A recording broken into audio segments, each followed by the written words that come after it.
Hello my dear student. पिछले class में हमने किया था मनुष्य के पाचन तंत्र, मनुष्य में भोजन के पाचन तंत्र का, ठीक है, आहार नाल का हिस्सा जो होता है, ठीक है, उसके बारे में हमने डिस्कस किया था कि मुख आहार नाल का प्रमुख पहला भाग जो होता है वो मुख गुहा होता है, दूसरा भाग ग्रसनी होता है, तीसरा भाग क्या होता है ग्रासनली होता है, उसके बाद क्या होता है अमास, उसके बाद क्या होता है छोटी आंत, और छोटी आंत के बाद क्या होता है बड़ी आंत।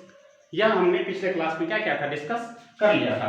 बच्चों आज हम पहले जानेंगे कि मनुष्य के मुख में, ठीक है, मुख में पाचन की क्रिया का हम क्या करेंगे, एक संक्षिप्त रिवीजन कर लेते हैं, उसके बाद हम आगे बढ़ेंगे। ठीक है, हम देखेंगे कि अमास में भोजन का पाचन कैसे होता है। हमें इस क्लास में ये लेक्चर, ठीक है, पढ़ना है, ये करना है। तो आइए, मनुष्य के मुख में भोजन का पाचन कैसे होता है। ठीक है, तो सबसे पहले जान लें बच्चों कि मनुष्य के मुख में भोजन का जो पाचन होता है उसके लिए अम्ल जो होता है, मुंह में जो होता है अम्लीय माध्यम होता है। ठीक है, उसके लिए भोजन के पाचन के लिए पीएच मान जो होता है वो कितना होना चाहिए, 6.5 से 7.5, 6.5 से 7.5, ठीक है, पीएच मान होना चाहिए किसका, हमारे मुंह का। ठीक है, अनुकूल वातावरण हमको जैसा मुंह में चाहिए भोजन के पाचन के लिए, उसके लिए कितना चाहिए, 6.5 से 7.5। अच्छा, एक बात और है, हमारे मुंह में दो प्रकार के एंजाइम होते हैं, एक है टाइलिन, ठीक है, और दूसरा जो है वो इमाइलेज है। क्या है बच्चों, इमाइलेज। ठीक है, तो टाइलिन जो है बच्चों ये थोड़ा हल्का, ये बात याद रखना, बहुत बार एनसीईआरटी ने इस क्वेश्चन को पूछा है। ठीक है, बहुत बार एनसीईआरटी ने इस क्वेश्चन को पूछा है, हमारे मुंह में जो टाइलिन एंजाइम है वह किस माध्यम में काम करता है। हल्के अम्लीय माध्यम में क्या करता है, टाइलिन काम करता है, और हल्के क्षारीय माध्यम में, ठीक है, कौन काम करता है, तो 7.5 हल्के क्षारीय माध्यम में कौन करता है, इमाइलेज काम करता है। ठीक है, ये बात हो गई। उसके बाद पाचन, भोजन का पाचन। तो बच्चों हमने पिछले क्लास में जैसा कि डिस्कस किया था कि भोजन के जो जटिल अणु होते हैं, भोजन के जो जटिल अणु होते हैं, ठीक है, जटिल एवं अघुलनशील होते हैं, पानी में घुलने वाले नहीं होते, अघुलनशील होते हैं, अणु होते हैं, उसको सरल एवं घुलनशील बनाना, सरल एवं घुलनशील बनाना, ताकि शरीर में पोषक तत्वों का अवशोषण क्या आसानी से हो सके। इसी प्रक्रिया को हम क्या कहते हैं, भोजन का पाचन कहते हैं। इंपॉर्टेंट बात यह है बच्चों, हमारे शरीर में देखो हम लोग विटामिन लेते हैं, विटामिन जो है विटामिन, खनिज लवण और जल, इसके कण इतने छोटे होते हैं कि हमारा शरीर जो है, शरीर की सबसे छोटी इकाई क्या मानी जाती है, मूलभूत इकाई, शरीर की संरचनात्मक और क्रियात्मक इकाई मानी जाती है कोशिका। क्या, कोशिका। ठीक है, तो कोशिका के अंदर माइटोकॉन्ड्रिया होता है। ठीक है, यहाँ क्या होता है, माइटोकॉन्ड्रिया होता है, और माइटोकॉन्ड्रिया के अंदर पोषक तत्व को पहुंचाना है ताकि वहां पर क्या हो सके, ऊर्जा का उत्पादन हो सके। अब बताओ, आपने पढ़ा होगा कोशिका जो होती है, कोशिका की जो झिल्लियां होती है वह इतनी, पहले तो सबसे पहले तो कोशिका इतनी सूक्ष्म होती है, इतनी सूक्ष्म होती है कि उसको हम अपनी नग्न आंखों से देख नहीं सकते हैं, इसके लिए माइक्रोस्कोप, सूक्ष्मदर्शी की जरूरत होती है। ठीक है, तो अब बताओ, ये जो कोशिका है, कोशिका में जो कोशिका झिल्ली होती है उसमें भी महीन क्या होते हैं, छिद्र होते हैं, और कोशिका झिल्ली जो होती है अर्धपारगम्य होती है या चयनात्मक पारगम्य झिल्ली होती है। वहां आपको इसलिए बताया गया था कि कोशिका झिल्ली, जो कोशिका की सबसे बाहरी परत जो होती है कोशिका झिल्ली होती है, ये भी इंपॉर्टेंट याद रखिएगा कि जो कोशिका झिल्ली होती है, कोशिका की सबसे बाहरी परत जो होती है, यह प्रोटीन और लिपिड और प्रोटीन, वसा और प्रोटीन की बनी होती है। बहुत बार कॉम्पिटिशन एग्जाम में पूछा गया है कि कोशिका की सबसे बाहरी परत यानी कि कोशिका झिल्ली, कोशिका की सबसे बाहरी परत क्या कहलाती है, कोशिका झिल्ली कहलाती है। तो कोशिका झिल्ली जो है वो किस चीज की बनी होती है, ठीक है, आपको बोलना है लिपिड और प्रोटीन की बनी होती है, वसा और प्रोटीन की बनी होती है कोशिका झिल्ली। अब कोशिका झिल्ली में महीन छोटे छोटे क्या होते हैं, छिद्र होते हैं, जिसके जरिए कुछ पदार्थ क्या होगा, ये कोशिका के अंदर जा सकता है, कुछ पदार्थ कोशिका से बाहर आ सकता है। तो वही कोशिका के अंदर जाने की बात चल रही है ना बच्चों। ठीक है, तो जैसे कि जल तो आसानी से अंदर बाहर जा सकता है, ठीक है, विटामिन आसानी से अंदर बाहर जा सकता है, खनिज लवण भी अंदर बाहर जा सकता है। लेकिन अब जो हम कार्बोहाइड्रेट, हम जो रोटी खाते हैं, रोटी में क्या होता है, कार्बोहाइड्रेट होता है, और कार्बोहाइड्रेट क्या है, एक जटिल अणु है। अब वो जटिल अणु है और घुलनशील भी नहीं है, तो उसको घुलनशील और ठीक है, सरल बनाने के लिए भोजन के पाचन की जरूरत होती है। तो हमारा शरीर कार्बोहाइड्रेट को डायरेक्ट ग्रहण नहीं कर सकता है, हमारी कोशिकाएं शरीर ना कार्बोहाइड्रेट को, स्टार्च को डायरेक्ट ग्रहण नहीं कर सकती है, इसलिए ठीक है उसे सरल अणुओं में, छोटे छोटे अणुओं में एवं घुलनशील अणुओं में ना तोड़ना जरूरी है, ताकि हमारी कोशिका उसे क्या कर सके, आसानी से ग्रहण कर सके, अवशोषित कर सके, सोख सके। ठीक है, तो इसके लिए अब जिस तरह हम रोटी खाते हैं, ठीक है, काटते हैं, तो दांत जो होता है बच्चों, दांत जो होता है वो क्या करता है, भोजन का चबाने का काम करता है, भोजन का चर्वण करता है, भोजन को चबाने का काम करता है। और यह एक यांत्रिक विधि है, भोजन को चबाना क्या है, एक यांत्रिक विधि है। लेकिन वही हमारे मुंह में जो एंजाइम पाए जाते हैं, एंजाइम जो होते हैं वो भोजन का क्या करता है, रासायनिक विधि द्वारा भोजन को तोड़ता है। किस विधि द्वारा, रासायनिक विधि द्वारा। तो दांत भोजन का यांत्रिक विधि द्वारा, दांत जो भोजन को चबाता है वो क्या हुआ, यांत्रिक विधि, और एंजाइम जो भोजन को क्या करता है, पचाता है, तोड़ता है, सरल में तोड़ता है, वो क्या हो गया, रासायनिक विधि। तो ये यांत्रिक और रासायनिक विधि दोनों मिला के दांत और एंजाइम की सहायता से हमारे मुंह में, ठीक है, क्या होता है, भोजन छोटे छोटे कणों में क्या होता है ना, परिवर्तित कर दी जाती है। ठीक है, अब देखिए हमारे मुंह में 3 जोड़ीदार ग्रंथियां पाई जाती हैं। हमने जैसा कि पिछले क्लास में डिस्कस किया था कि हमारे मुंह में कितनी, 3 जोड़ीदार ग्रंथियां पाई जाती है। और हमारे शरीर में प्रत्येक दिन, ठीक है, हमारे मुंह में प्रत्येक दिन, हमारे मुंह में प्रत्येक दिन कितना, 1 से 1.5 यानी कि 1 से 1.5 लीटर, 1 से 1.5 लीटर क्या होता है, लार, सलाइवा, ठीक है, हमारे मुंह में क्या होता है, बनता है। ठीक है, इतना सलाइवा हमारे मुंह में क्या होता है, बनता है।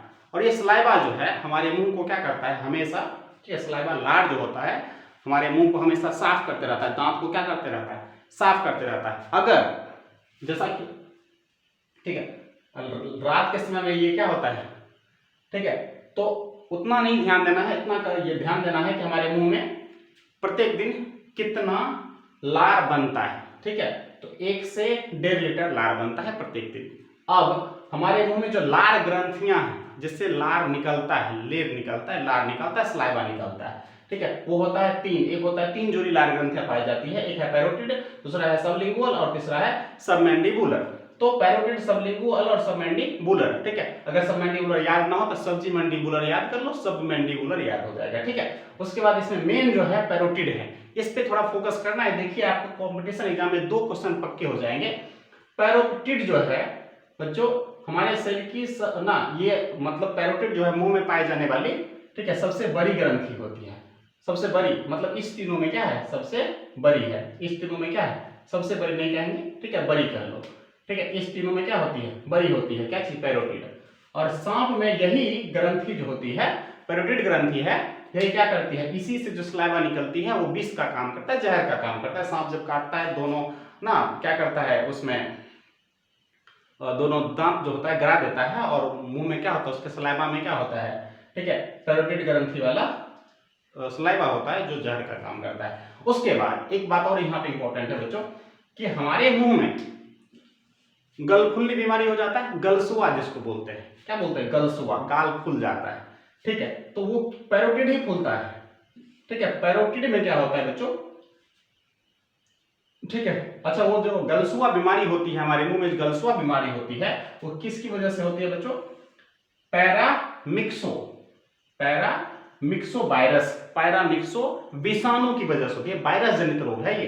गलसुआ जो है वायरस जनित रोग है, पैरामिक्सो वायरस की वजह से होता है। और उसमें क्या होता है, हमारा जो पैरोटिड ग्रंथियां होती है उसी में क्या होती है, सूजन आ जाती है, जिसकी वजह से गाल क्या हो जाता है, फूल जाता है, और हमारे मुंह में भी जलन होती है और दर्द भी महसूस होती है। तो पैरोटिड ग्रंथि के बारे में क्या जाने आप, हमारे मुंह की सबसे बड़ी लार ग्रंथि है। सांप में यही जो बड़ी ग्रंथि है, पैरोटिड ग्रंथि होती है, वो जहर का, ठीक है, रूप लेती है। ठीक है, जहर का, उससे जो रस निकलता है जहर का काम करता है। हमारे मुंह में जो गलसुआ बीमारी होती है, ठीक है, मम्पस जो बीमारी होती है, गलसुआ जो बीमारी होती है, ठीक है, गलफुल्ली बीमारी जो होती है, वो पैरोटिड ग्रंथि में ही क्या होता है, सूजन की वजह से होती है। और उसके ना रोग कारक कौन है, रोग उत्पन्न, गलसुआ बीमारी उत्पन्न करने वाले विषाणु का नाम है पैरामिक्सो। ठीक, यहां तक हो गई। अब ये आपने देख लिया कि हमारे मुंह में क्या होता है, दांत जो होता है भोजन का यांत्रिक विधि द्वारा क्या चबाता है, और मुंह में जो एंजाइम है वह क्या करता है, रासायनिक वृद्धि करता है और भोजन के बड़े अणु को क्या करता है, छोटे अणु में क्या कर देता है, बदल देता है। अब ये जानिए कि हमारा जो भोजन होता है, भोजन में जो स्टार्च होता है, मंड होता है, या चोकर कहते हैं जिसे, ठीक है, वो क्या होता है बच्चों, पॉलीसेकेराइड होती है। क्या होती है, अब पॉलीसेकेराइड एक टॉपिक आता है बच्चों, कार्बोहाइड्रेट, हम वो आपको पढ़ाएंगे, ठीक है, कार्बोहाइड्रेट टॉपिक पढ़ाएंगे, फिर विटामिन पढ़ाएंगे, प्रोटीन भी हम करवाएंगे, बहुत अच्छा क्लास चलेगा आपका। तो यहाँ पे फिलहाल वो नहीं देखें, ये देखें कि हमारा जो स्टार्च होता है, भोजन में जो चोकर होता है, ठीक है, स्टार्च होता है, जिसको मंड भी कह सकते हैं, यहाँ और में मैंने लिखा है, वो जटिल कार्बोहाइड्रेट होता है। जटिल कार्बोहाइड्रेट हो तो सरल अणु में क्या करना है, तोड़ना है। पाचन का मतलब क्या होता है, सरल अणु में तोड़ना। तो पॉलीसेकेराइड वो है क्या, पॉलीसेकेराइड, पॉली मतलब बहुत सारा, पॉली, अच्छा बताओ, बहुपद, पॉलिनोमियल, बहु मतलब पॉली, ठीक है, तो बहुपद, तो ये क्या है, तो बहुत सारे उसमें क्या होते हैं, बहुत लंबा श्रृंखला वाला जो होगा कार्बोहाइड्रेट, यानी जटिल कार्बोहाइड्रेट, उसको हम क्या कहते हैं, पॉलीसेकेराइड। और स्टार्च जो है, चोकर जो है, या मंड जो है, एक प्रकार का पॉलीसेकेराइड है, ठीक है। वो किसमें उपस्थित होता है, भोजन में, रोटी वगैरह में वही उपस्थित होता है, क्या चीज, जटिल कार्बोहाइड्रेट। लेकिन हमारे मुंह में क्या पाया जाता है, लार, मुंह में क्या पाया जाता है बच्चों, लार पाया जाता है, हमारे मुंह में लार उपस्थित होता है, ठीक है। और ये लार जो है, तो लार में क्या होता है, लार में टाइलिन या इमाइलेज एंजाइम होता है।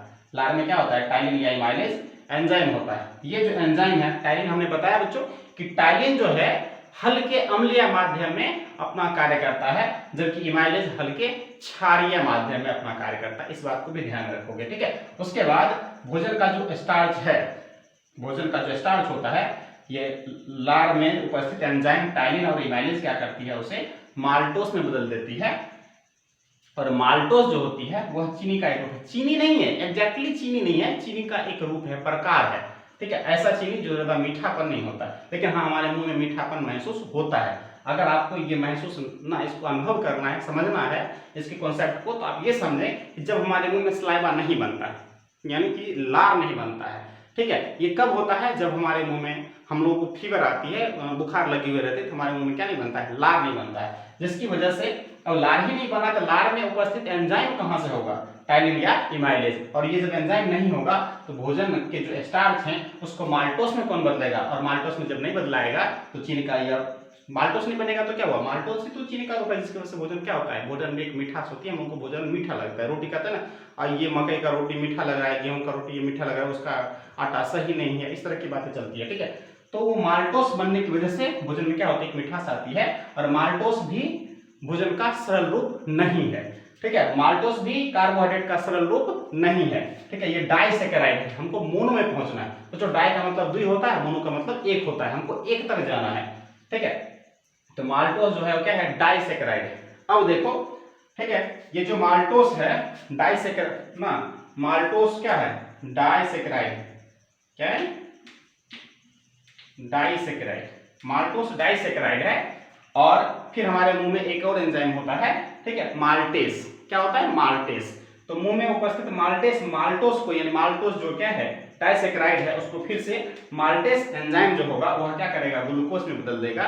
और ग्लूकोज एक क्या है, मोनोसेकेराइड है, ठीक है। आपसे परीक्षा में बहुत बार एनसीईआरटी के बुक में भी गिवन है, और एनसीईआरटी जानते हो, एनसीईआरटी बुक ही हर एग्जाम ज्यादा फॉलो करता है, ठीक है। आगे जैसे कि सीटेट एग्जाम में चले जाओ, किसी भी एग्जाम में जाओ, एनसीईआरटी का क्वेश्चन काफी ज्यादा इंपॉर्टेंट माना जाता है। और आपको पूछा जाता है कि हमारे मुंह में, लार में, ठीक है, स्टार्च का सरल अणु में जब विघटन होता है तब क्या प्राप्त होता है, या फिर ये कहा जाए कि स्टार्च का अंतिम उत्पाद हमारे मुंह में, लार में क्या होता है, क्या कहेंगे, ग्लूकोज होता है, ठीक है। ग्लूकोज तक हम पहुंच चुके हैं, ठीक है। उसके बाद हमारे मुंह में हमने मुंह में भोजन का पाचन देख लिया। अब मुंह में, अच्छा, मुंह में जो भोजन होता है बच्चों, ये थोड़ा हम डिस्कस कर लेते हैं। हमारे मुंह में अब जो भोजन का रूप होता है, आधा ठोस होता है, नमी तो होता है, आधा ठोस होता है, अर्ध तरल भोजन का रूप होता है। मतलब मुंह से जब भोजन को निकालते हो तो आधा क्या होता है, पूरा का पूरा वो पानी जैसा नहीं होता है, आधा ठोस होता है, आधा तरल होता है, आधा नम, आधा तरल होता है, और आधा ठोस होता है, अर्ध तरल हम बोलते हैं। और वो जो भोजन होता है जो हमारे मुंह में ना, मुंह में भोजन का पाचन हो चुका है, ग्लूकोज प्राप्त हो चुका है, ग्लूकोज के रूप में आ चुका है, उसको हम बोलते हैं बोलस, ठीक है, बोलस, बोलस कहते हैं। ठीक है, तो बोलस जो है जैसे ही मुंह में हम जब भोजन पर चबा लेते हैं, भोजन क्या होता है ग्लूकोज रूप में इस रूप में पहुंच जाता है, मोनोसेक्राइड रूप में पहुंच जाता है, तब हम इस तरह करते हैं। तो जीभ जो है उस भोजन को क्या करती है, नीचे धकेल देती है। तो कहाँ चली जाती है भोजन, ग्रास नली में। अब यहाँ पर जब आती है तो यहाँ पर दो छिद्र होती है, हमने कल डिस्कस किया था आपके प्रीवियस क्लास में कि एक होती है कंठ द्वार जो ऊपर खुलती है और एक होती है निगल द्वार जो नीचे खुलती है। आप उंगली से इस तरह से महसूस कर सकते हो, आपको लगेगा इस बीच में यहाँ पे एक पाइप नीचे की तरफ है, एक पाइप ऊपर की तरफ है। ऊपर जो जा रही है वो कंठ द्वार है, नीचे जो जा रही है वो क्या है, निगल द्वार। तो गर्सनी में आपसे क्वेश्चन ऑब्जेक्टिव में पूछा जाता है, ठीक है, कि गर्सनी में कितने छिद्र होते हैं, दो छिद्र होते हैं, एक होते हैं कंठ द्वार और एक होते हैं निगल द्वार। ठीक है, अब निगल द्वार के जरिए भोजन कहाँ होता है, नीचे जाता है। निगल द्वार के भोजन के जरिए कहाँ जाता है, नीचे जाता है। अब ये जो हिस्सा है हमारा ग्रास नली, तो ग्रास नली जो होता है बच्चों, ये जो ग्रास नली है, ग्रास नली में भोजन का पाचन नहीं होता है। क्यों नहीं होता है, क्योंकि हमारे ग्रास नली में किसी प्रकार का एंजाइम उपस्थित नहीं होता है। हमारे ग्रास नली में भोजन एंजाइम का अभाव होता है, जिसकी वजह से भोजन का पाचन नहीं होता है। सिर्फ इसमें भोजन जो है ये एक रास्ता प्रदान करता है, मार्ग प्रदान करता है, जिसके जरिए भोजन क्या होता है, नीचे सरकता है। अब यहाँ पे एक इंपॉर्टेंट बात आती है, बहुत बार एग्जाम में पूछा गया है, हमारे ग्रास नली में, ठीक है, भोजन क्या होता है। अब देखो एक बात समझो, अगर इस तरह का पाइप होता, बिल्कुल सपाट पाइप होती, ठीक है, तो कोई चीज ऊपर में डालोगे, धड़ाम से क्या होता है, नीचे गिर जाएगा, गिर जाएगा ना। जैसे कि मान लो कि एक पाइप है, ऊपर से हम जब एक घर में लगा हुआ पाइप होता है नीचे से ऊपर तरफ, उसमें कोई रख चीज रख दोगे ना, ढाप से क्या हो जाएगा, नीचे गिर जाएगा।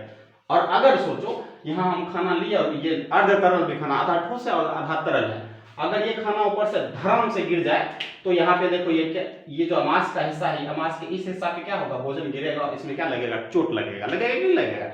लेकिन ऐसा नहीं होता है। हमारे अमास, ये जो ग्रास नली होती है, ग्रास नली में भोजन जो होता है फंसते फंसते नीचे आती है। क्या होता है, फंसते फंसते नीचे आती है। आपको ये कैसे होता है, जरा एक इमेजिन करो, ठीक है, कि कभी फुक्का देखो, फुक्का, वो फुक्का जो मतलब फुलाया हुआ नहीं है, और कौन सा फुक्का है, वो है आपका एक लंबा वाला जो फुक्का आता है, लंबा वाला, ठीक है, वो फुक्का ले लो, बैलून ले लो, बैलून जिसे कहते हैं, और उस बैलून में किसी चीज को गिराओ, बैलून में किसी चीज को गिराओ, वो क्या होगा, फंसते फंसते नीचे आएगा, एक का एक नहीं चला जाएगा। ठीक है, या इससे भी अच्छा उदाहरण देखो, हम क्या समझाते हैं, कभी क्या होता है, कभी हम लोग स्कूल में पर्दा लगाते हैं, पर्दा, तो पर्दा में एक रस्सी या उसमें सुतरी घुसाने के लिए, ठीक है, उसमें धागा घुसाने के लिए हम लोग क्या करते हैं, आलपिन वगैरह का सहारा लेते हैं। अब मान लो कि यहाँ, अगर यहाँ पे आलपिन अंदर डाला हुआ है, तो इधर के भाग को हम पिचका, ये सिकुड़ता है, इधर का भाग क्या होता है, फैल जाता है, तो आलपिन थोड़ा आगे खिसका, फिर इधर दबता है, सिकुड़ता है, इधर क्या होता है, आगे बढ़ता है, इस तरह से भोजन आगे बढ़ता है। ठीक उसी तरह यहाँ पे क्या होगा, यहाँ ऊपर वाला भाग थोड़ा पिचकेगा, सिकुड़ेगा, और नीचे वाला भाग क्या होगा, फैलेगा, तो भोजन क्या सरक के यहाँ आया। फिर यहाँ ऊपर वाला भाग क्या होगा, पिचकेगा, नीचे वाला क्या होगा, फैलेगा, भोजन सरक के नीचे आएगा। इस तरह से फंसते फंसते फंसते फंसते भोजन क्या होता है, नीचे आता है। ये जो प्रक्रिया है, और ग्रास नली में भोजन फंस फंस के नीचे जा रही है, आगे बढ़ रही है, इस प्रक्रिया को हम कर्मानुकुंचन कहते हैं। क्या कहते हैं, कर्मानुकुंचन। और यही नहीं, सिर्फ ग्रास नली में नहीं, यह भोजन हमारे आहार नाल के पूरे पाइप में, आहार नाल एक पूरा पाइप है, इसमें हर जगह भोजन इसी रूप में जाता है, कर्मानुकुंचन की सहायता से आगे बढ़ता है, एकाएक नहीं जाता है। ठीक है, फंसते फंसते आगे बढ़ता है। ठीक है, जैसे कि उस पाइप में कुछ अंदर की जो दीवारें होती है, उसको क्या करता है, रोकते रोकते नीचे जाने देती है। ठीक है, इस तरह, ठीक है, भोजन नीचे पहुंचती है, एकाएक जाती नहीं है। कर्मानुकुंचन प्रक्रिया द्वारा पूरे आहार नाल में भोजन आगे बढ़ती है। अब इसका क्या करें, आप एक स्क्रीनशॉट ले लें, नोट बना लीजिएगा। ठीक है, अगले स्लाइड पे हम आपको बताएंगे कि अमास में भोजन का पाचन कैसे होता है। उसके बाद हम ये देखेंगे कि हमारा यकृत कितना इंपॉर्टेंट रोल अदा करता है भोजन के पाचन में और हमारे शरीर में। ठीक है, इसको हम डिस्कस करेंगे। फिलहाल आप इसका क्या करें, एक स्क्रीनशॉट लें।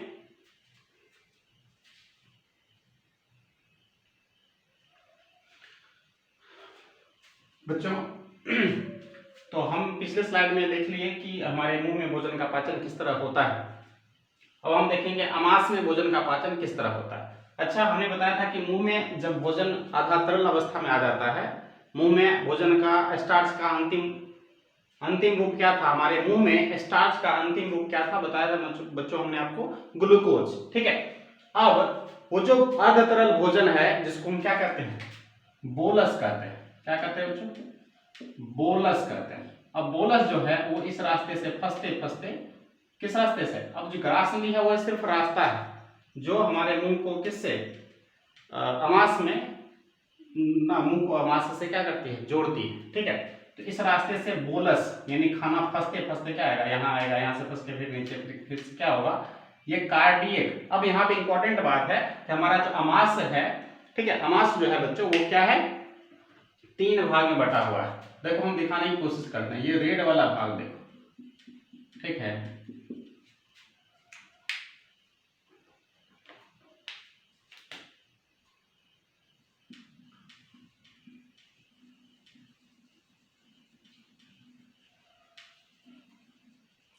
ये जो ग्रीन वाला भाग है, ठीक है, रेड वाला और ग्रीन वाला देख रहे हो, और इसको हम देते हैं ब्लू वाला से बना देते हैं, ठीक है, समझने में ठीक होगा। अब देखो ये रेड वाला हिस्सा जो आपको दिख रहा है, अर्थात हमारा जो अमास होता है 3 भाग में बटा होता है। कल हमने आपको पिछले क्लास में डिस्कस किया था कि अमास कितने भाग बटे होते हैं, 3 भाग में। एक है बच्चों कार्डियक, अगला देखो इधर से, चूंकि भोजन किधर से आया है, भोजन इधर से आया है, ग्रास में से भोजन आया है, तो ये जो पहला भाग है, अगला भाग है, इसको कहते हैं कार्डियक। अगला भाग क्या होता है, अमास का अग्रभाग या अगला भाग क्या होता है, कार्डियक होता है। क्या होता है, कार्डियक, ठीक है। उसके बाद सबसे लास्ट वाला भाग, ठीक है, यहाँ वाला देखो, यहाँ वाला भाग, यहाँ वाला सबसे लास्ट वाला भाग जो होता है वो होता है पाइलोरिक। लेकिन बीच वाला भाग जो होता है, ये बीच वाला ये भी हो गया पिछला वाला, ये हो गया अगला वाला, और ये हो गया बीच वाला, ठीक है। बीच वाले भाग को हम क्या बोलते हैं, फुंडिक कहते हैं। क्या कहते हैं, फुंडिक। और ये तो इसका बॉडी है ना, ठीक है, ये साइड का जो परत है ये क्या है, इसका बॉडी यानी काय है, ठीक है। तो अमास के कितने भाग हैं, 3 भाग, ठीक है। एक अग्रभाग कार्डियक, पिछला भाग यानी सबसे अंतिम भाग, ठीक है, वो क्या है, पाइलोरिक है, और ये बीच का जो भाग है वो क्या होता है, फुंडिक होता है। इतना समझ गए होंगे, ठीक है। अमास के 3 भाग हैं, कौन कौन से हैं वो देख लिए, हम समझ गए। अमास के 3 भाग हैं, कार्डियक, पाइलोरिक, अगला भाग कार्डियक, पिछला भाग पाइलोरिक, और पिछला भाग फुंडिक, ठीक। अब अमास की जो दीवार होती है, अमास की जो दीवार होती है, अमास की ये दीवार है, अमास की दीवार पे ना गड्ढा जैसा, ठीक है, गड्ढा जैसा क्या होता है, धसा धसा, वहां पर एपिथेलियम उत्तक होता है। क्या होता है, एपिथेलियम कोशिकाएं होती है, ठीक है, और वो जगह जगह पे धसी हुई रहती है, ठीक है। क्या समझे, अमास की दीवार पर एपिथेलियम इस तरह से धसी धसी क्या रहती है, धसी धसी अंदर की दीवार, जैसे ये हाथ है, ये मान लो अमास के अंदर की दीवार है, इस पे क्या धसी धसी रहती है। और यहाँ पे कौन सी ग्रंथि होती है, यहाँ पे होती है जठर ग्रंथि। क्या होती है, जठर ग्रंथि। एपिथेलियम ये भी याद रखोगे, एपिथेलियम उत्तक का होता है, ठीक है। और वहां पे कौन सी ग्रंथि होती है, इस ग्रंथि को हम क्या बोलते हैं, जठर ग्रंथि, ठीक है, ये जठर ग्रंथि है। और जठर ग्रंथि जो होती है, इसी पे बहुत इंपॉर्टेंट बात है, जठर ग्रंथि जो होती है, जठर ग्रंथि बताया, जठर ग्रंथि से क्या साबित होता है, जठर रस। आपसे परीक्षा में पूछा जाएगा जठर रस कहां से स्रावित होता है, तो आप बोलोगे जठर ग्रंथि से क्या स्रावित होता है, जठर रस स्रावित होता है, ठीक। उसके बाद अब जठर ग्रंथि जो है, ठीक है, जठर ग्रंथि की जो कोशिकाएं हैं, जठर ग्रंथि की कोशिकाएं 3 प्रकार की होती है। जठर ग्रंथि की कोशिकाएं कितने प्रकार की होती है बच्चों, 3 प्रकार की। म्यूकस कोशिकाएं, ठीक है, हमने कोशिकाएं नहीं लिखा है, चलो कोशिकाएं लिख देते हैं, ठीक है, कोशिकाएं, ठीक है। तो म्यूकस कोशिकाएं, ठीक, फिर होता है अमलजन कोशिकाएं, और एक होता है मुख्य या जाइमोजिन कोशिकाएं। क्या हुआ, 3 प्रकार की कोशिकाएं, म्यूकस कोशिकाएं, जिसको हिंदी में श्लेष्मा कोशिकाएं भी कहते हैं, ठीक है, म्यूकस कोशिकाएं, अमलजन कोशिकाएं और जाइमोजिन कोशिकाएं, ठीक है। अब इसका म्यूकस नाम क्यों पड़ा, क्योंकि इससे म्यूकस निकलता है। क्या निकलता है, म्यूकस। हमने बताया था हमारे मुंह में भी म्यूकस पाया जाता है, ठीक है, हमारे नाक में भी क्या पाया जाता है, म्यूकस पाया जाता है। अगर आप मुंह में उंगली दोगे, आप उंगली दे के निकालो, ठीक है, आपके हाथ पे क्या होगा, ये लज्जा टाइप का क्या होगा, चिपचिपा पदार्थ लग जाएगा, उसको हम क्या कहते हैं, म्यूकस कहते हैं। तो ये यहाँ भी ये जो क्या है, कोशिकाएं हैं, जो ग्रंथि है, इसमें क्या बहुत सारी ग्रंथियां होती है, तो उसमें एक म्यूकस भी ग्रंथि है, म्यूकस कोशिका भी है। म्यूकस कोशिका से क्या मिलेगा, वही चिपचिपा पदार्थ म्यूकस निकलेगा, ठीक है। तो ये हो गया म्यूकस निकल रहा है, ठीक। उसके बाद अमलजन कोशिका से HCl अम्ल, ये बहुत बार पूछा गया है और एग्जाम में भी पूछा जाता है कि हमारे अमाशय में कौन सा अम्ल पाया जाता है, HCl। और HCl अम्ल को हम क्या बोलते हैं बच्चों, हाइड्रोक्लोरिक, क्या बोलते हैं, हाइड्रोक्लोरिक अम्ल, ठीक है, हाइड्रोक्लोरिक अम्ल यानी HCl अम्ल, इतना तो पता ही होगा आपको, ठीक है। हाइड्रोक्लोरिक अम्ल हमारे अमाशय में अमलजन कोशिका से क्या स्रावित होता है, HCl अम्ल यानी हाइड्रोक्लोरिक अम्ल। और उसके बाद ये पहली कोशिका थी म्यूकस कोशिका, अमलजन कोशिका से अम्ल निकलती है, और मुख्य या जाइमोजिन कोशिका से ठीक है, पेप्सिनोजेन निकलती है। इससे क्या निकलती है, ऊपर लिख देते हैं, पेप्सिनोजन, पेप्सिनोजन, ठीक है। अच्छा एक बात है बच्चों, आपको पीडीएफ मिल जाएगा डिस्क्रिप्शन में, पीडीएफ का हम नोट दे देंगे, वहां से आप डाउनलोड कर लेना और नोट प्रॉपर तैयार कर लेना। यहाँ पे बस समझने पे फोकस करो, ठीक है।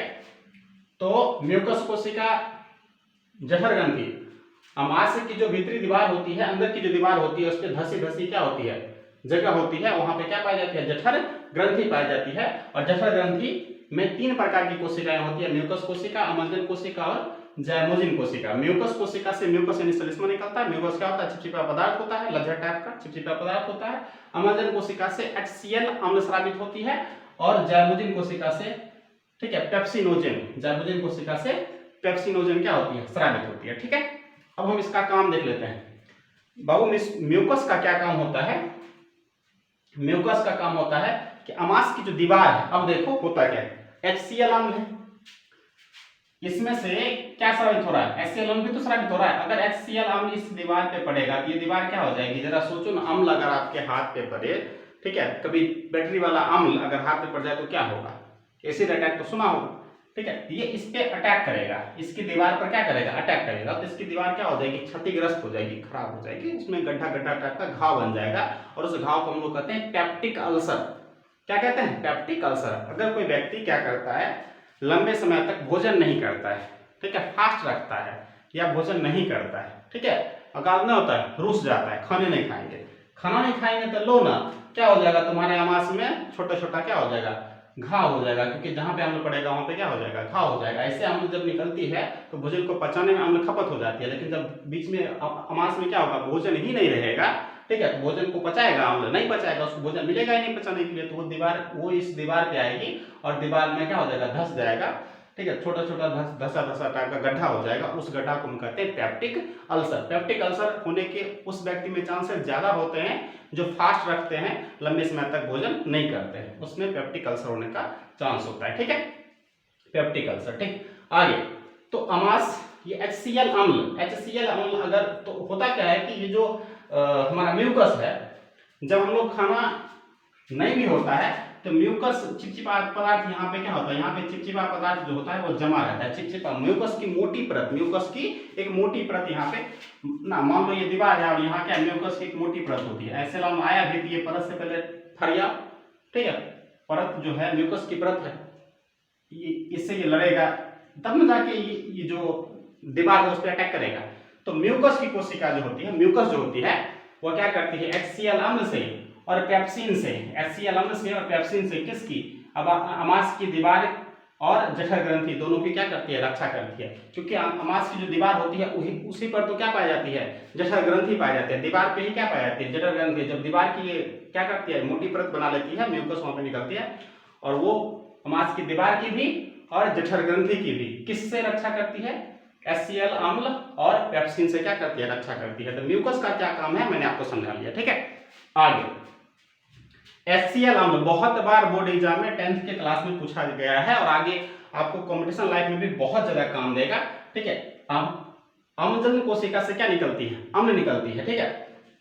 और HCl अम्ल का काम क्या है, हमने बताया था बच्चों कि हमारे मुंह में, ठीक है, लाइसोजाइम और थायोसाइनेट, ठीक है, रासायनिक पदार्थ पाई जाती है, जिसकी वजह से हमारे मुंह में जो सूक्ष्म जीव होते हैं उसकी जो कोशिका भित्ति होती है, जीव की, जीवाणु की, बैक्टीरिया की जो कोशिका भित्ति होती है वही क्षतिग्रस्त हो जाती है, तो जीवाणु वहीं पे क्या हो जाता है, मर जाता है।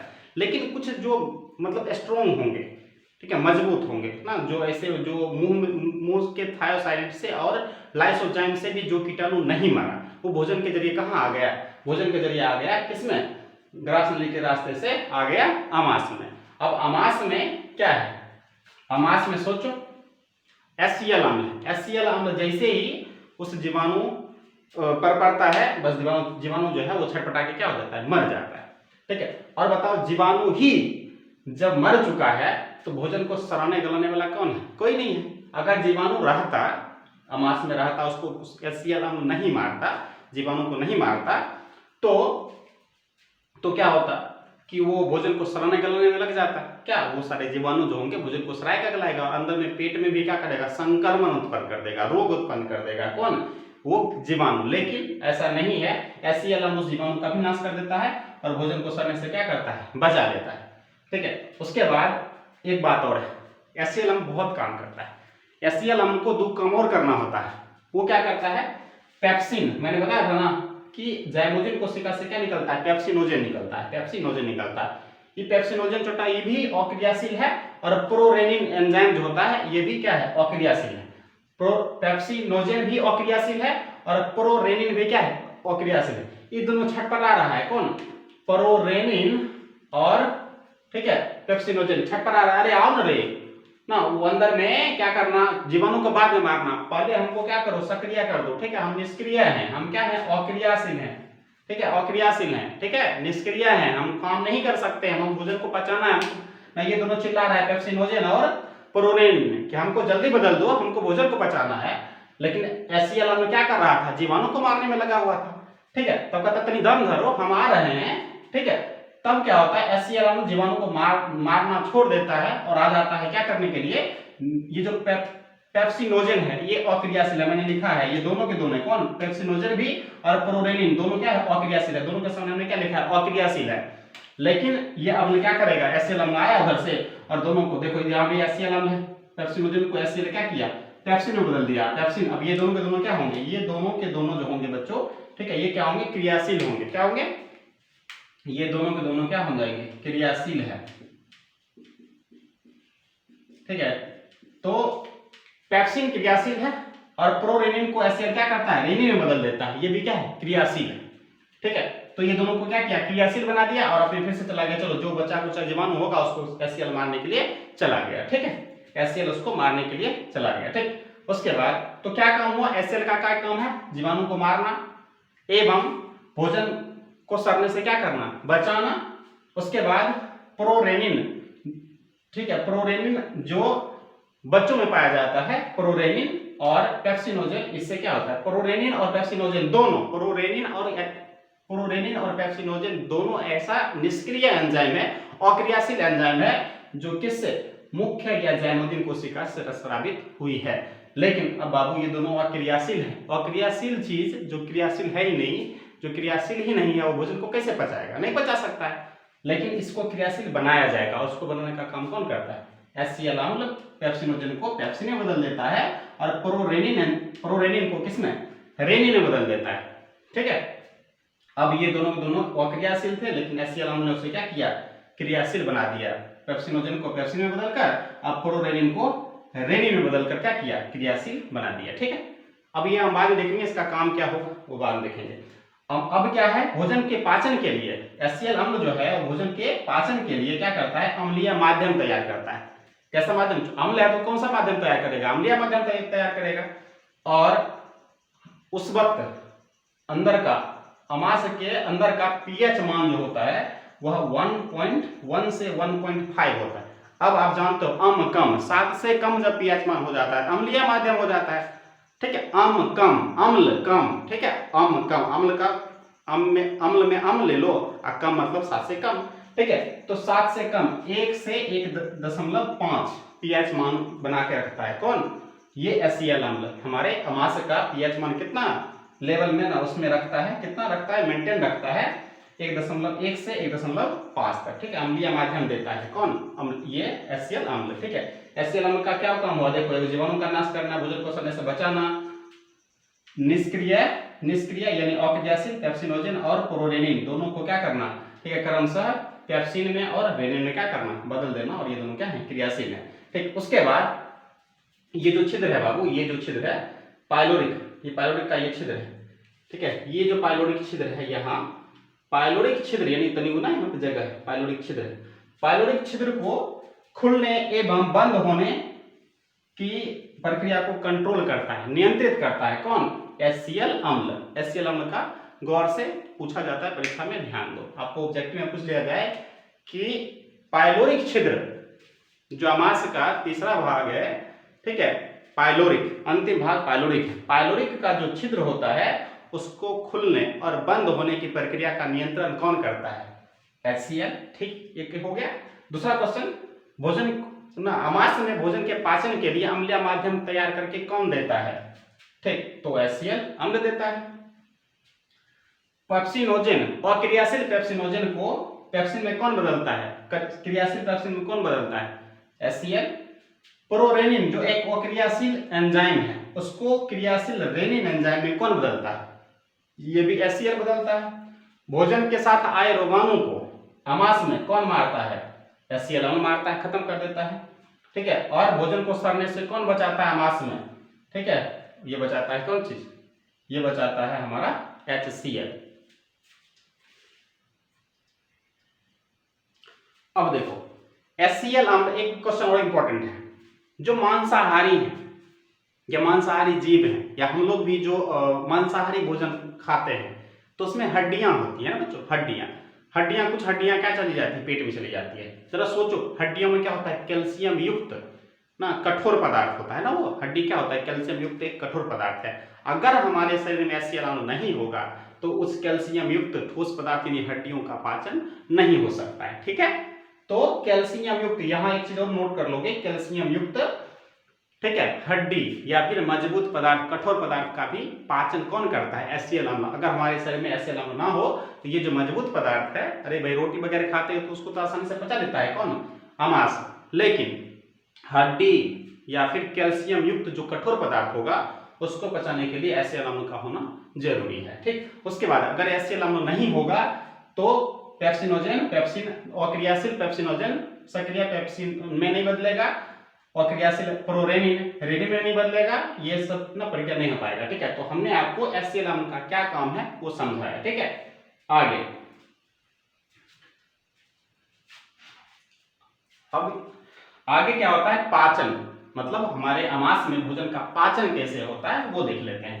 अमास में प्रोटीन, अमास में प्रोटीन को कौन, अभी देखा ना पेप्सिन है ना, अब यहाँ पे बताओ हम पेप्सिनोजेन लिख देंगे काम होगा, पेप्सिनोजेन तो अपने अक्रियाशील है, वो प्रोटीन को पचा सकता है, नहीं पचा सकता है, इसीलिए पहले क्या किया, HCl अम्ल कितना ये चिल्ला रहा था कौन, पेप्सिनोजेन, अरे हमको क्या करना है, प्रोटीन को पचाना है, इसलिए हमको क्या करो, पहले सक्रिय बनाओ। ठीक है, तो HCl आके पहले क्या किया, पेप्सिनोजेन को पेप्सिन में बदला, और वही पेप्सिन अब प्रोटीन को क्या कर रहा है, प्रोटीओजेज और पेप्टोन में बदल रहा है।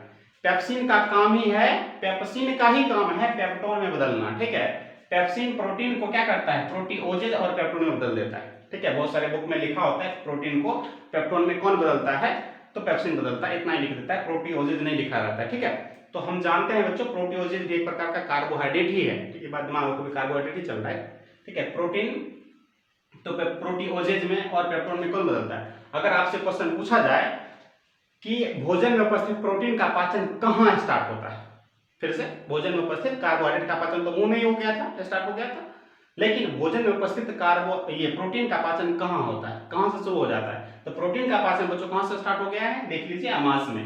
अमास में पेप्सिन एंजाइम जो है, जो पेप्सिनोजेन से पेप्सिन बना है, वो प्रोटीन को क्या करता है, प्रोटीओजेज और पेप्टोन में बदल देता है। तो आपका क्वेश्चन कि प्रोटीन को पेप्टोन में बदलने वाले एंजाइम का नाम बताइए, तो पेप्सिन। ठीक है, आगे एक बात और है, हमारे शरीर में भोजन में जो वसा होता है उसका पाचन कहाँ से स्टार्ट हो जाता है। अगर आपसे ये पूछा जाए कि वसा का पाचन कहाँ से स्टार्ट हो जाता है तो उसका भी आंसर होगा क्या चीज, अमास से। तो हमारे अमास में, ठीक है, लाइपेस एंजाइम होता है, कौन सा एंजाइम, लाइपेस। वो क्या करता है, वसा को लाइपेस एंजाइम क्या करता है, वसीय अम्ल और ग्लिसरॉल में क्या करता है, बदल देता है। ठीक है, हमारे अमास में लाइपेस एंजाइम जो होता है वह वसा को वसीय यानी फैटी एसिड में और ग्लिसरॉल में क्या करता है, बदल देता है। ठीक है, तो ये पाचन का काम था। ठीक है, और पेप्सिन एंजाइम ना, अब देखो जाइमोजिन कोशिका से पेप्सिन एंजाइम स्रावित नहीं होता है, पेप्सिनोजेन स्रावित होता है जो पेप्सिन का अक्रिय रूप है या अक्रियाशील रूप है। लेकिन HCl अम्ल क्या करता है, उसे पहले पेप्सिन बदल देता है, सक्रिय बना देता है। तो हमने देख लिया पेप्सिन का कार्य, तो देख लिया कि पेप्सिन जो है प्रोटीन को पेप्टोन में बदलता है। लेकिन अब हमें क्या देखना है, रेनिन का कार्य देखना है। ठीक है, रेनिन का कार्य देखना है तो इसको आप क्या करें, एक स्क्रीनशॉट ले लें। ठीक है, फिर हम रेनिन का काम बताते हैं कि वो क्या करता है।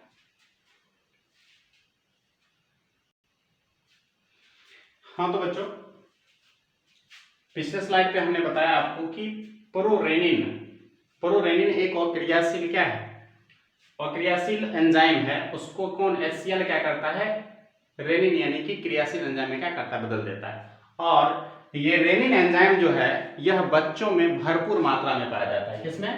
बच्चों में भरपूर मात्रा में पाया जाता है, इसलिए रेनिन एंजाइम को बाल अवस्था का एंजाइम भी कहते हैं। बहुत इंपॉर्टेंट है, बहुत बार पूछा गया है, ठीक है, कि रेनिन एंजाइम, ठीक है, किस एंजाइम को बाल अवस्था का एंजाइम कहते हैं, या कौन सा एंजाइम है जो बाल अवस्था में बहुत ज्यादा मात्रा में क्या होता है, पाया जाता है, ना बच्चे में पाया जाता है, ठीक है। ये रेनिन, कौन सा?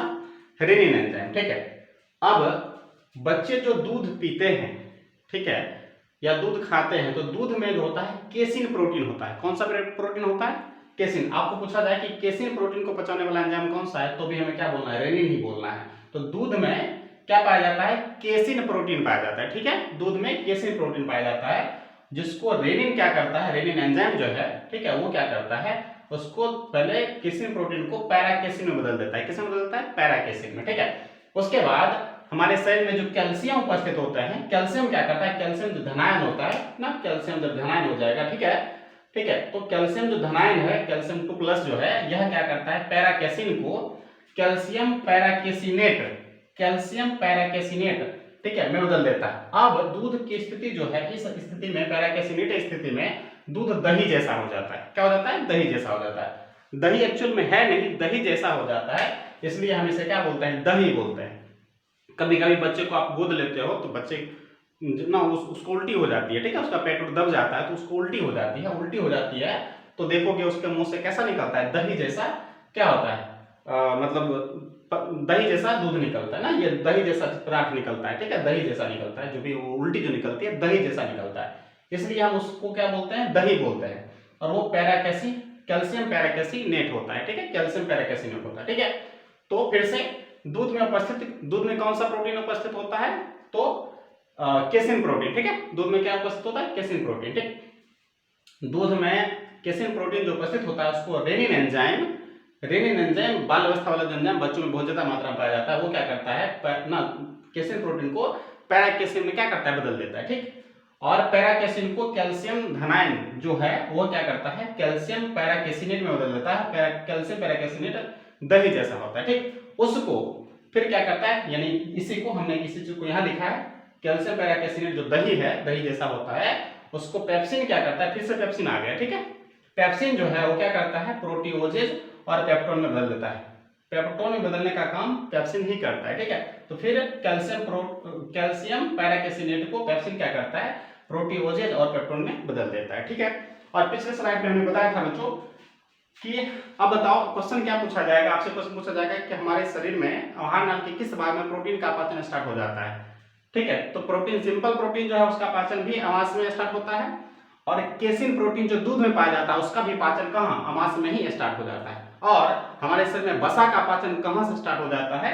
तो बोलोगे आमाशय में, ठीक है। आमाशय में वसा का आमाशय में पाए जाने वाली गैस्ट्रिक लाइपेस एंजाइम होता है, वो वसा को वसीय अम्ल और गैस्ट्रॉल में बदलता है। हालांकि यहाँ वसा का पूर्ण पाचन नहीं होता है, भोजन का जो पूर्ण पाचन है छोटी आंत के जेजुनम में होगा। हम आगे अगले क्लास में हम देखेंगे भोजन का पूर्ण पाचन जेजुनम में होता है, ठीक है, छोटी आंत का दूसरा भाग जो है, ठीक, उसमें होगा, ठीक है। तो ये बात है। उसके बाद जठर रस जो होता है बच्चों, हमारे शरीर में एक दिन में लगभग 3 kg जठर रस स्रावित होता है। हमारे शरीर में एक दिन में लगभग कितना? 3 kg जठर रस क्या होता है? स्रावित होता है, ठीक है। तो आप इसका क्या करें? एक स्क्रीनशॉट ले लें, ठीक है। इसका क्या करिएगा? प्रॉपर नोट बना लीजिएगा। अच्छा हाँ, आपसे हम 2-3 क्वेश्चन पूछेंगे। देखिए, दूध में कौन सा अम्ल पाया जाता है, ठीक है। तो लैक्ट वर्ड जो है बाबू, लैक्ट वर्ड जो है यह दूध से संबंधित है। दूध में कौन सा अम्ल पूछेगा? तो लैक्टिक अम्ल। दूध में कौन सा अम्ल पूछेगा? तो लैक्टिक अम्ल। दूध की शुद्धता को मापने वाला कौन सा यंत्र होता है? तो लैक्टोमीटर। दूध की शुद्धता को मापने वाला यंत्र लैक्टोमीटर। और दूध या दही को दही में बदलने वाला जीव, ठीक है, लैक्टोबैसिलस। देख रहे हो, लैक्टोबैसिलस जीव हो गया, जो जीवाणु जो दूध को दही में बदलता है, ठीक है। दूध में पाए जाने वाला अम्ल कौन सा है? तो लैक्टिक अम्ल। और दूध की शुद्धता को मापने वाला यंत्र लैक्टोमीटर, ठीक है। इसका क्या करें, स्क्रीनशॉट ले लें। अगले क्लास में हम आपको मिलेंगे। और हमने आप कहाँ पढ़ लिया है, आमास में पढ़ लिया। अब हम पढ़ेंगे छोटी आंत में भोजन का पाचन, और छोटी आंत में ही भोजन का पाचन पूर्ण हो जाता है। तो कल आपका मानव जो है अगले क्लास में हम जब आएंगे तो आपके मनुष्य में आहार नाल में भोजन का जो पूर्ण पाचन है वो खत्म हो जाएगा। ठीक है, तो कल फाइनल क्लास है बच्चों। ठीक है, कल ऑब्जेक्टिव भी करवाया जाएगा, आप वहाँ पे ऑब्जेक्टिव की तैयारी कर लीजिएगा। इसका एक स्क्रीनशॉट लेके अपना नोट बनाते जाए, और डिस्क्रिप्शन में आपको इसका PDF डाल देंगे। ठीक है, वहाँ से भी आप क्या कर सकते हैं, इसको डाउनलोड कर सकते हैं। ठीक है, और अपने एक नोट तैयार कर देना। ठीक है, थैंक यू बच्चों, मिलते हैं अगले क्लास में। और हाँ बच्चों, आपसे एक रिक्वेस्ट है कि अगर आप हमारे यूट्यूब चैनल पे नए हैं तो हमारे चैनल को सब्सक्राइब करें, लाइक करें, कमेंट करें कि आपको क्लास कैसी लगी और कौन सी क्लास की आपको रिक्वायरमेंट है। ठीक है, मिलते हैं अगले क्लास में बच्चों।